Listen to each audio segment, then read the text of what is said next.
In this process of integration, this region, what is going to aportar, contribute? Which are the contributions that this region is going to give in this process of integration? Are we going only to receive from the process of integration? Maybe. But we all know that if you only receive and receive and receive and receive and you don't give anything, sounds good, but at the end you explode. You explode if you don't give in the same proportion that you're receiving, or a little bit more. So to answer what this region is going to give for this process of integration, you will have to find your virtues as a region. I don't know them. You are from here. But probably you can find them. And probably, and I'm sure of that, there are many virtues in this region.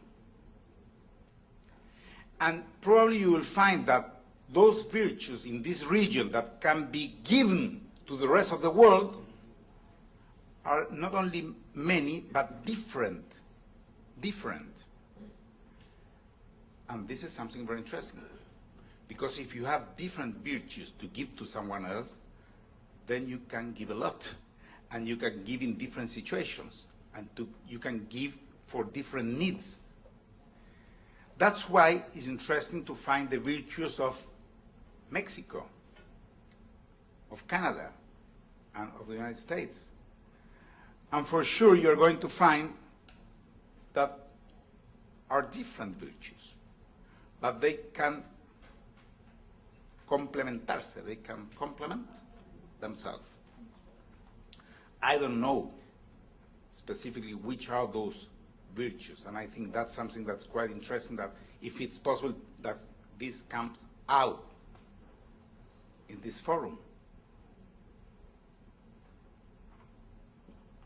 ¿Cuáles son? Which are those virtues? When we are here for a couple of days, it's easy to realize that there is one virtue here in this place, the virtue of transforming the natural environment. It's quite impressive. I mean, there is a big, strong capacity of transforming natural environment in favor of the human being. Okay, that's a virtue. Maybe there are many others. Another virtue, completely different from that one, the human diversity that's present in this region. This country was made by many different nationalities, cultures, also Canada. And Mexico is giving their diversity to all this region. Probably there's another virtue in one of the countries, or some of the countries here. The creatividad, how is it? Oh, it's very easy English. Creativity. Creativity. Creativity. There are also some, I think there are many. I think there are many virtues that you have here, and that you can understand them, and that you can find a way how these virtues can be given as a region to the rest of the world. Of course, you have, as a region, things that are not very nice, as we have in Latin America, in Africa, and everywhere. But then we have the opportunity to choose. Are we going to choose the things that we don't like from ourselves? Maybe you like to punish yourself.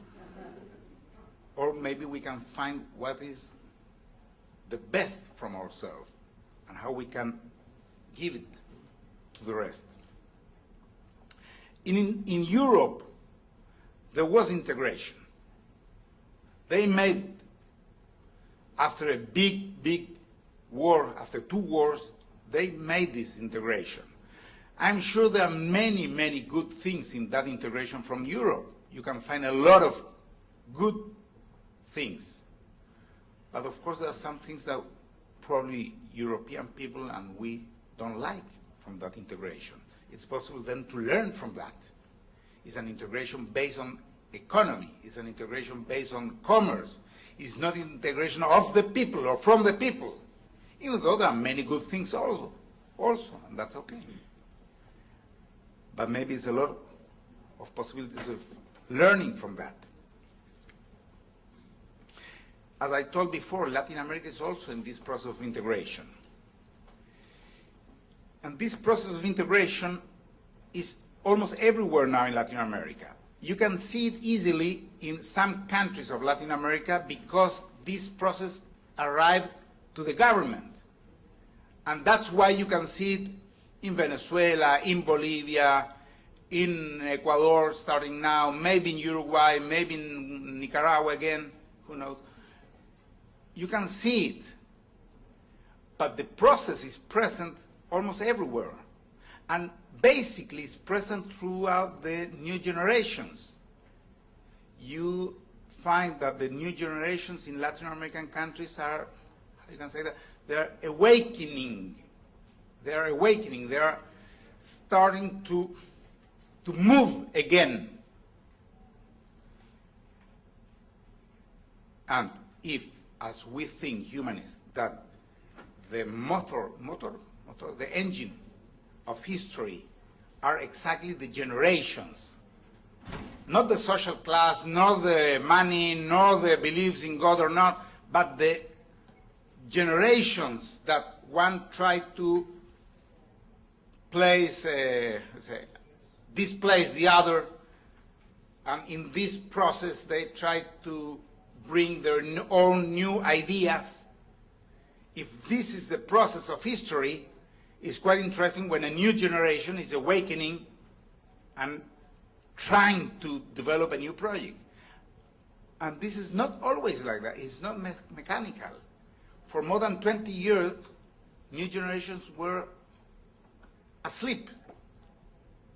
And finally, they are starting to awake. And that's why you see this process moving faster and faster and faster in Latin America. It's not an homogeneous process, and this is interesting to know. Sometimes from abroad you see Latin Americans say, well, yeah, something's happening, you look Chavez and Evo and this and that. It's very different from one country to another. Those are all intentions. What we are living in Latin America is not a revolution. It's not even a pre-revolutionary stage. It's more or less an intention. It's an intention that's coming up. It's something softer. It's something that's coming up. It doesn't follow the traditional path. You will not find a Marxist government trying to do the old type of revolution in Latin America. Nor Chavez, when people say, oh, Chavez is Marxist, nothing to do at all with traditional Marxism. And when people say, Evo, he never said no one word about Marxism, not at all. Indigenous process is different. Each one with their own different characteristics, but trying to develop something new, trying to find a new path. When we talk about integration, when we talk about regionalization, we understand that this is a process that we have to go through because no country is able to solve alone their problems. Against globalization, you cannot do it alone. You cannot do it alone. You can be the strongest country in the world and you can't do it alone. Nor Brazil, nor Mexico, nor the United States, nor Spain, France, England. No country can solve alone the problems that they are facing because of the globalization. That's why it's so important, the regional integration. That's why it's so important to work together and to find a path, even if it looks so hard to do it. Because what do we have to do with Canadians, Americans, Mexicans? Where's their... Well, first you have to understand that alone it's not possible to solve the problems. This is the main point. Even how big you are not able to do it alone. When we talk about integration, we talk of some of the issues that were said at the beginning. Free movement of people, not only capital. To solve the border problems between the countries.